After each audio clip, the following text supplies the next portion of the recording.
Bono spent 40 years preaching about justice. He raised billions for the poor. He shook hands with every president since Reagan.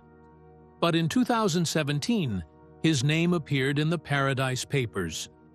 Suddenly, the man fighting poverty was caught in a tax scandal. There were questions about hidden investments, accusations about where the donations really went, and whispers about a family secret his father kept buried for decades.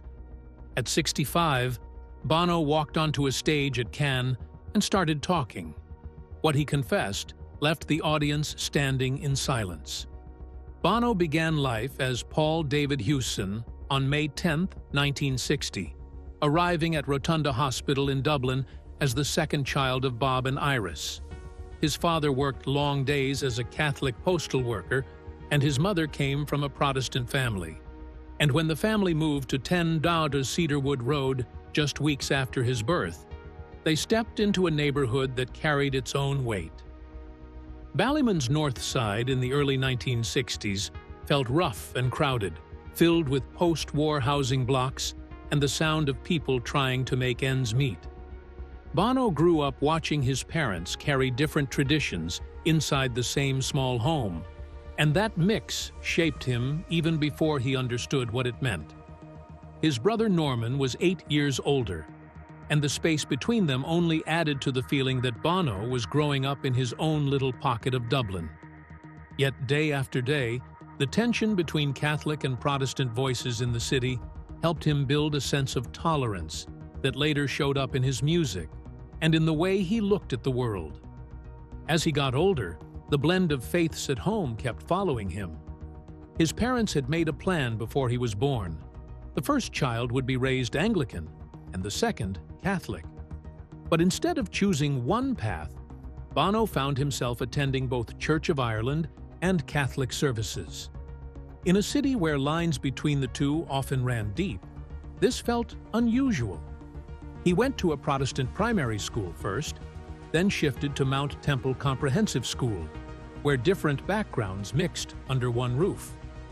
That mix taught him to keep an open mind. It taught him that belief did not have to lock you inside a single room. And slowly, this openness became part of his voice as an artist, and later as an activist. By the time he reached Mount Temple, the world around him was changing fast. Friends were forming small social groups and giving each other names and roles. Bono joined a street gang called Lipton Village, a collection of young people who played with surreal ideas, odd rituals, and strange nicknames. Before he was Bono, he carried names like Steinhegvan Huiseno Leg Bang Bang Bang and Houseman. But everything shifted when his friend Googie's father mentioned a hearing aid shop on O'Connell Street called Bonovox. Googie misheard it and called him Bono Vox. Later, Bono discovered the words meant good voice in Latin. The name felt strange at first, but it wrapped around him gently, and soon it became the identity he carried everywhere. His teenage years took a sharp turn in 1974. His mother Iris collapsed and died from a cerebral aneurysm during her own father's funeral. Bono was just 14. The shock froze something inside him. He locked the grief away, trying to walk through school days as if nothing had changed. But everything had changed. His anger came out in fights and in restless behavior, while the silence at home created a kind of ache he could not explain. Still, through that pain came a spark. He started writing poetry. He grew closer to a small circle of friends who would one day become his bandmates. And little by little, the loss became the heartbeat behind the darker themes in U2's early music. It pushed him to search for meaning. It pushed him to speak through songs when words failed him in real life. 2 years later, something gentler entered his world. In 1976, at 16, he started a quiet romance with his classmate Alison Stewart. She grounded him when everything else felt unstable. That same year, he saw a handwritten note on the school bulletin board from a student named Larry Mullen Jr., who was looking for musicians. Bono walked toward the idea without hesitation. His childhood was already slipping into the past, and music felt like a door opening. His bond with Ali and his drive to join a band came at the same moment, creating a feeling that life was finally moving forward again. On September 25, 1976, the group of boys who answered Larry's note showed up at his house. They squeezed into a small kitchen in Artane and tried to play whatever songs they knew. Bono brought energy more than skill. The Edge arrived first and stayed quiet as he tuned his guitar. Adam Clayton leaned into the bass lines. Dick Evans hovered between them while friends drifted in and out. They jammed with Rolling Stones and Beach Boys covers, messy and loud. But something was forming even in the chaos.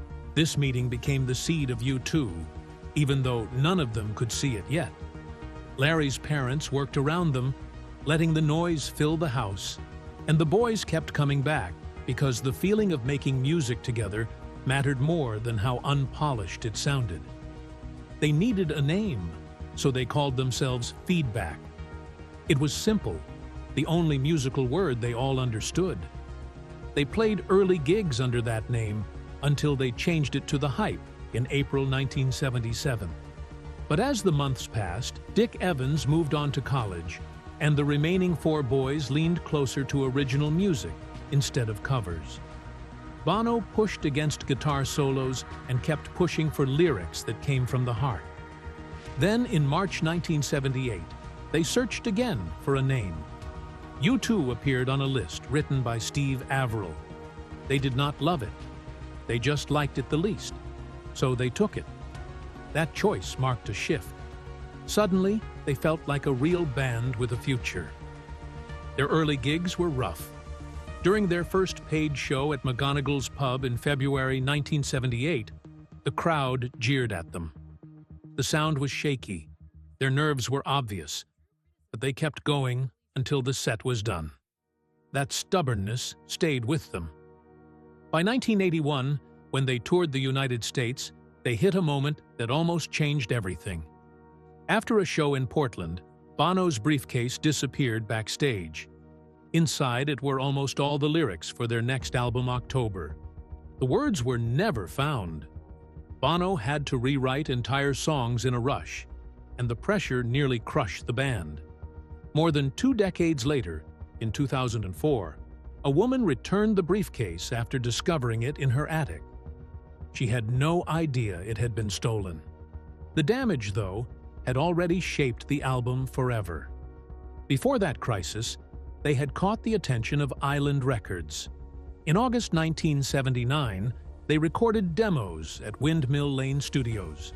Nick Stewart from Island heard their raw power and signed them. Their first single, 11 O'Clock Tick-Tock, arrived in 1980, giving them a small but real step forward. Soon after, on October 20th, 1980, they released their debut album, Boy. It reached number 52 in the UK, and American audiences began noticing them during their shows at Boston's Paradise Club. Bono threw everything he had into those performances, using the grief over his mother's death to push his voice harder. Critics called U2 the most exciting new band since The Clash, before the year even ended. Still, the trouble with October followed them. The stolen lyrics forced Bono to improvise new ones quickly. Fans and critics were divided, and the album barely reached number 11 in the UK. The strain almost broke them when The Edge considered walking away. His doubts about the band's spiritual direction nearly ended everything before it fully began. Yet, somehow, they pushed through. Then came War in 1983, with songs like New Year's Day climbing to number 10 in the UK and Sunday Bloody Sunday electrifying crowds. The band stepped into a new world. During rehearsals for Live Aid in 1985, Bono waved a white flag during Sunday Bloody Sunday, a moment that turned into an icon of protest rock. The album lifted them from crowded clubs to global stages, and Bono's fierce performances became the face of their rise. At Live Aid on July 13, 1985, the world expected U2 to deliver a clean, tight set. Yet the moment unfolded in a way no one could have predicted. They had planned to play Pride, the song everyone wanted, but once they stepped onto that massive stage and the music of Bad began, something shifted inside Bono. The crowd stretched endlessly, and as he scanned the sea of people, he noticed a fan pressed hard against the barrier. Everything around him blurred as he jumped off the stage, reached her, and pulled her away from danger. While the band kept playing, he stayed with her, dancing for a few breaths that felt both long and urgent. The cameras caught all of it and sent the moment out to nearly 1.9 billion people. Yet when Bono climbed back up, the air behind him was heavy. Larry Mullen Jr., Adam Clayton, and The Edge felt the set had slipped away from them, and the tight plan they had rehearsed was gone. Mullen later called the whole thing musical masturbation, words that showed how deep the frustration ran. The fallout arrived fast, and for a moment, it seemed the band might fracture. Still, the girl he helped would later say he saved her life, and that truth sat quietly beside the storm of criticism that followed them. This tension flowed straight into the work they had already been shaping, with Brian Eno and Daniel Lanois. The Unforgettable Fire, released in 1984, felt like a doorway they had stepped through without looking back. Recording at Slane Castle gave everything a soft echo, and Eno kept pulling them toward sounds they had never tried before. Doors stayed open, instruments were scattered through big rooms of stone and glass, and one particular chamber gave off a low, mid-range hum that became part of the album's soul. Songs like Bad drifted out of these long sessions, and even though the band doubted the new direction at first, the world didn't. More than 10 million copies were sold, and the success showed them that reinvention could become a habit. The album became a quiet promise that they could be something more than a rock band if they kept listening to the strange ideas Eno tossed at them. So when the Joshua Tree arrived in 1987, it felt like the promise blooming fully. Brian Eno had even found the real Joshua Tree that lent the album its name, a lonely shape rising from the Mojave Desert. Recording in Danesmoat House in Ireland gave them space to breathe, and the relaxed setting shaped the music. Still, not everything worked immediately. Early mixes of With or Without You were tested and rejected, forcing producer Scott Litt to rebuild the track until it became the version everyone now knows. The Edge added the unforgettable guitar intro with a delay pedal that created that rolling, open sound. The album carried their fascination with America, its dreams, its deserts, and its contradictions, and the world embraced it. With more than 25 million copies sold, U2 found themselves elevated to the level of global superstars, even as the weight of that fame began to press on them. The tour that followed reflected both the glory and the cost. The Joshua Tree Tour became its own kind of battlefield. On April 2, 1987, at Arizona State University, Bono tripped on a spotlight during Bullet the Blue Sky, slicing his chin and losing his voice. The crowd ended up carrying much of the singing while he was stitched up afterward. Only months later, on September 20th at RFK Stadium in Washington, D.C., he slipped again during Exit, this time dislocating his shoulder and severing ligaments as rain slicked the stage. He performed in a sling for weeks, and the band kept pushing through the physical strain.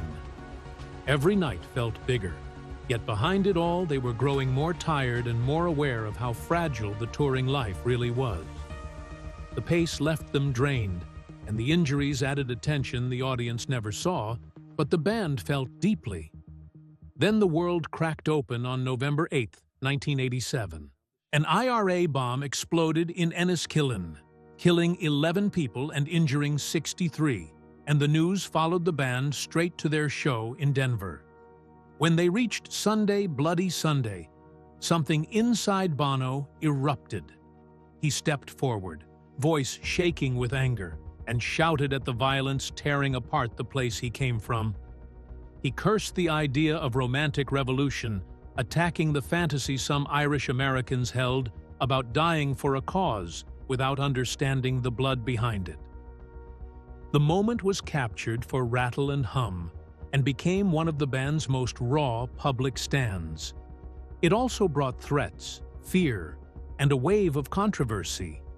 Yet it deepened their commitment to speaking against violence no matter the cost.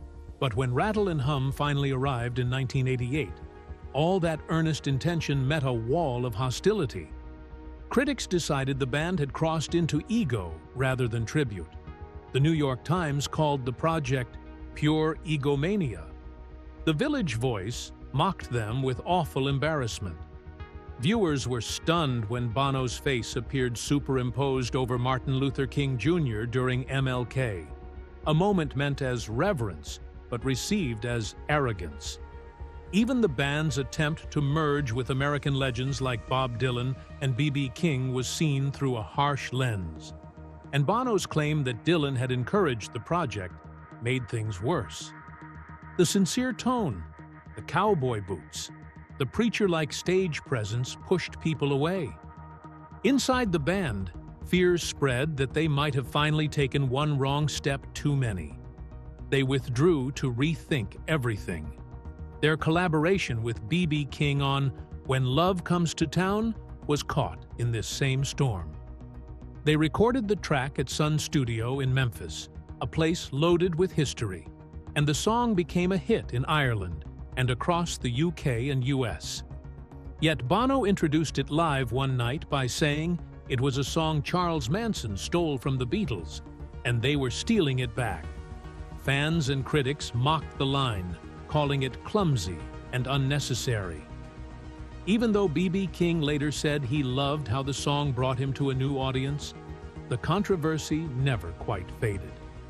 The backlash kept building. Reviews became almost theatrical in their cruelty.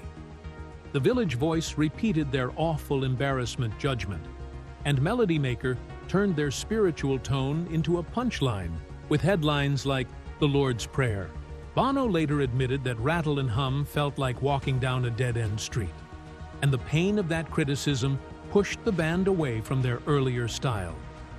Everything felt too heavy, too self-important, and the need to reinvent became impossible to ignore.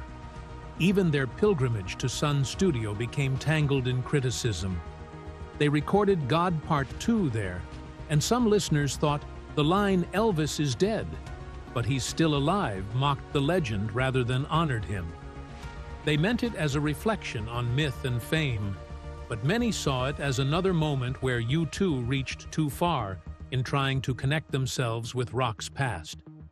This tightening pressure eventually forced them to strip themselves down and start fresh.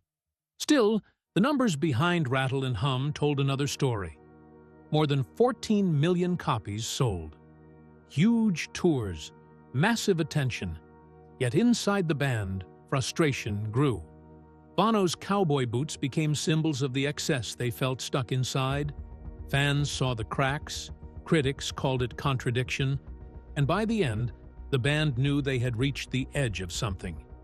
Reinvention was not just an idea now. It was a necessity. So they went to Berlin. On October 3, 1990, they arrived at Hansa Studios just hours before Germany's reunification became official. The building had once stood meters from the Berlin Wall and carried the ghosts of Bowie and Iggy Pop in its halls. They wanted that strange energy, but what they found first was conflict. Bono and The Edge argued constantly over the direction of the new music, and for weeks, the sessions fell apart. The band nearly broke up. Then, almost out of nowhere, one emerged in a single night, born from the tension swirling around them. The song originally touched on abortion, but soon shifted toward themes of unity and HIV awareness after Bono met activists in Berlin. When Achtung Baby released on November 18, 1991, it sold more than 18 million copies and became one of their greatest transformations. What came next pushed everything further. The Zoo TV tour in 1992 and 1993 drowned audiences in flashing screens, distorted voices, and live satellite feeds. Bono split himself into characters, and Mephisto soon became the most unsettling. Dressed in red leather with pale makeup and small horns, he stepped onto the stage like a devil disguised as a showman.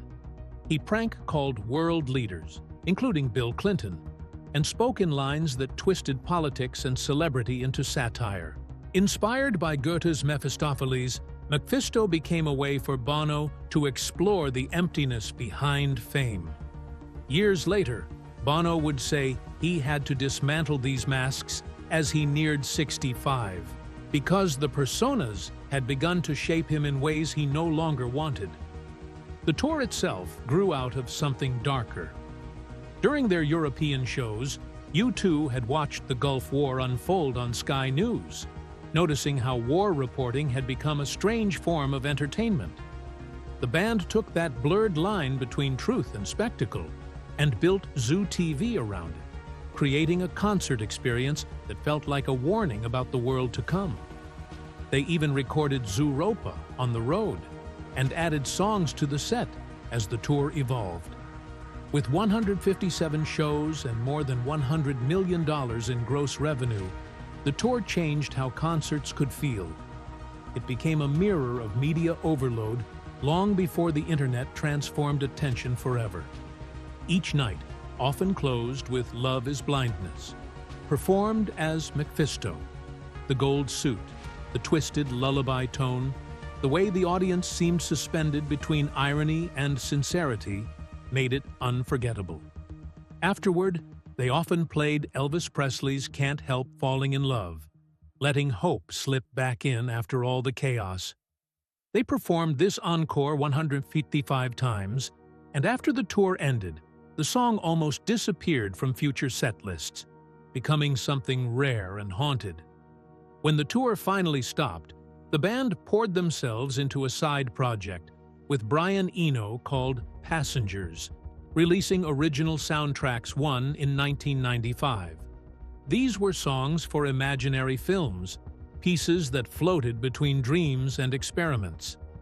Luciano Pavarotti appeared on one track, Howie B on others, and everything felt like a step far outside mainstream expectations. The album didn't sell much, yet it became a cult treasure.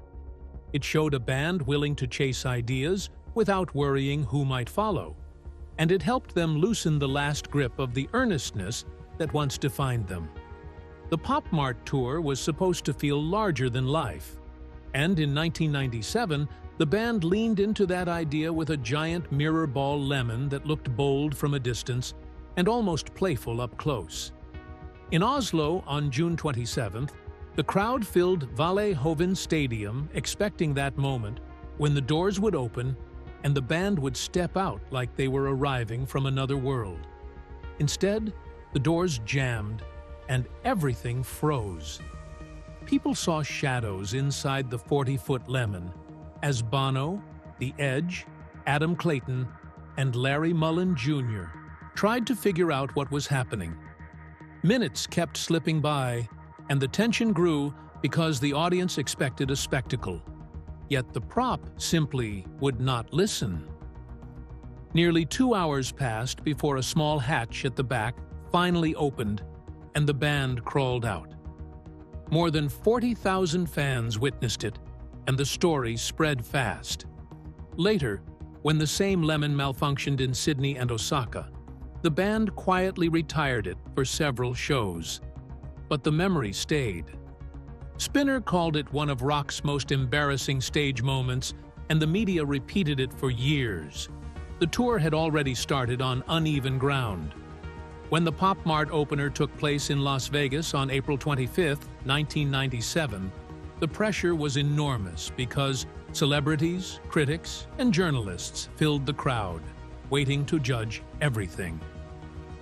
As the first notes of Discoteque hit, dry ice rolled across the stage in heavy waves. The fog was so thick the Edge could not even see his pedals. He had to crouch and feel around for them, almost losing his balance. The mood grew stranger during Staring at the Sun, when the band lost their timing, stopped mid-song, and had to start over. Bono apologized to the audience and admitted they were off script. Since the entire show was broadcast around the world, every mistake was there for millions to see.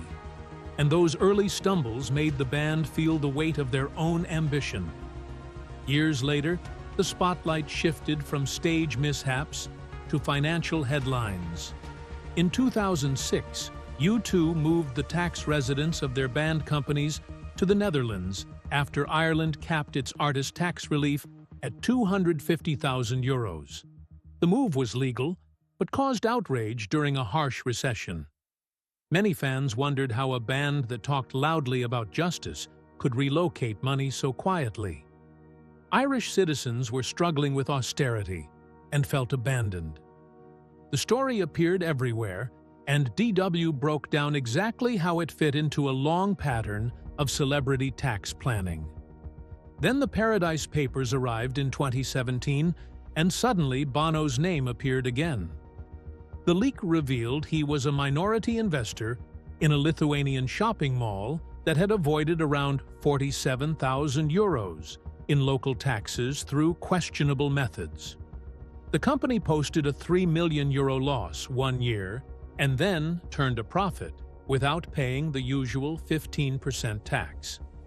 Lithuania launched an investigation and later demanded €53,000 in taxes and fines. Bono said he had been told everything was compliant, yet the damage was done. People saw it as another example of a celebrity preaching generosity while benefiting from complex financial structures. The criticism did not end there. The One campaign, founded in 2004 to advocate for poverty issues, raised $15 million in 2008. Only $184,000 went directly to charities, while the rest went to salaries and operations. Bono defended the spending, saying the organization focused on advocacy, not direct aid. Still, many felt uncomfortable because donors believed their money was helping the poorest, not funding offices and lobbying. Watchdogs examined the numbers and warned that too much fundraising can be lost before it reaches the ground. Yet all of this existed beside another truth. Bono's activism grew from something deeply personal. After traveling with Ali Hewson to Ethiopia in 1985 and witnessing famine up close, he returned home changed. He helped create Data in 2002 with Bob Geldof and pushed G8 leaders to pledge $50 billion for AIDS relief by 2005. His influence spread quietly and widely because presidents listened. From Reagan to Obama, Bono met every one of them, often stepping into rooms that activists without fame could never reach. That drive connected directly to Jubilee 2000, a global push to cancel overwhelming debts, crushing the world's poorest nations. The petition gathered more than 24 million signatures by the year 2000, the largest in history. 41 heavily indebted countries were spending 20 to 25% of their export earnings just paying interest. In comparison, Germany spent only 3 to 5% after the Second World War. With pressure from campaigners and celebrities, more than $100 billion in debt was canceled. This helped restart nearly 40 economies and played a role in halving global extreme poverty by 2013. The victory inspired the creation of the One campaign and Make Poverty History, showing how activist momentum can shift into long-term movements. Even with these achievements, Bono carried private wounds. In 2000, he learned that his father had fathered another son through a long hidden affair with his mother's sister. Scott Rankin, the half-brother, had grown up as a cousin. The truth surfaced only a year before Bono's father died of cancer. Bono confronted him gently, asking if he had loved his mother. The answer gave him some peace, but the revelation reshaped his understanding of his childhood and his father's distance. This experience also influenced his empathy and his desire to heal more than just the world's public wounds. His marriage to Ali Hewson had its own pressures. They married in 1982, long before U2 reached global fame. Ali later admitted she sometimes felt overshadowed by Bono's public image. Yet their shared volunteer trip to Ethiopia in 1985 deepened their bond. Together they navigated fame, activism, and raising 4 children born between 1989 and 2001. Bono often said Ali deserved a simpler life, but credited her for keeping him grounded through decades of scrutiny and chaos. By the late 1990s and early 2000s, Ali was supporting causes like Chernobyl Children International, while Bono joined anti-nuclear protests with Greenpeace. The discovery of his half-brother added another layer to their private reflections, and Bono began connecting his family's silence around grief to the causes he chose to fight for. He saw patterns of pain repeating in the world and wanted to break them. Not everyone appreciated his push. Musicians and critics mocked him. Steve Albini accused him of acting like a millionaire pretending to care for the poor. Morrissey and Roger Waters dismissed him harshly, with Waters even calling him the most hated man in rock. These insults followed him for years, but he kept meeting leaders and speaking out because he believed the work mattered more than the mockery. Then life forced him to slow down. In December 2016, doctors found a dangerous aneurysm caused by a congenital bicuspid aortic valve. He underwent an 8-hour Bentall de Bono procedure that required stopping his heart, replacing the valve, and grafting the aorta. The risk of sudden death had been real. He kept the ordeal private until 2022, calling it a turning point that made him confront mortality. His recovery was painful. He said his heart felt like swinging doors coming off their hinges. The sternum had been split open. The artificial valve knocked against his chest. He faced weeks of vulnerability, trying to understand how close he had come to disappearing. Then came 2010. While preparing for the 360 tour, he suffered a severe back injury. A herniated disc compressed the sciatic nerve and caused partial paralysis in one leg. He needed emergency surgery in Munich and months of rehabilitation. The band had to cancel the North American leg of the tour and miss Glastonbury. Millions of dollars vanished, and fans were devastated.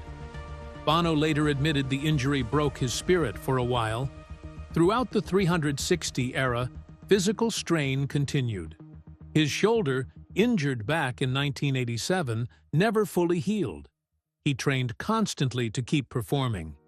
Engineers warned about the claw stage collapsing, and the band lived with the tension of performing under a massive moving structure. Each night felt like a test of strength and timing. Then the pandemic arrived and reshaped everything. When U2 prepared for the Las Vegas Sphere residency in 2023 and 2024, Bono carried the lessons from his surgeries and setbacks. He spoke openly about resilience and mortality.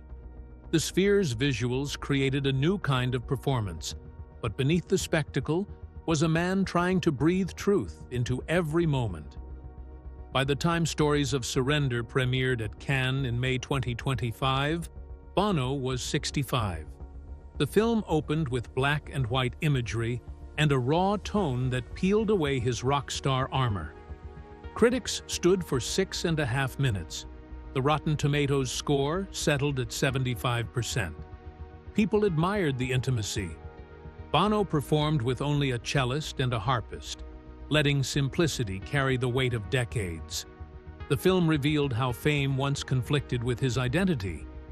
He admitted he wanted to be known but hidden. It explored the loss of his mother in 1974 when he was 14. She collapsed at her father's funeral, and days later, she was gone. His family never spoke of her again, leaving a silence that shaped him. The documentary also touched on the heart surgery he kept secret, the family he built with Ali, and the masks he wore over 50 years. He also opened up about choosing music again over activism. He reunited with Brian Eno for U2's 16th album, eager to return to the sound that first gave him a way to express everything he carried inside.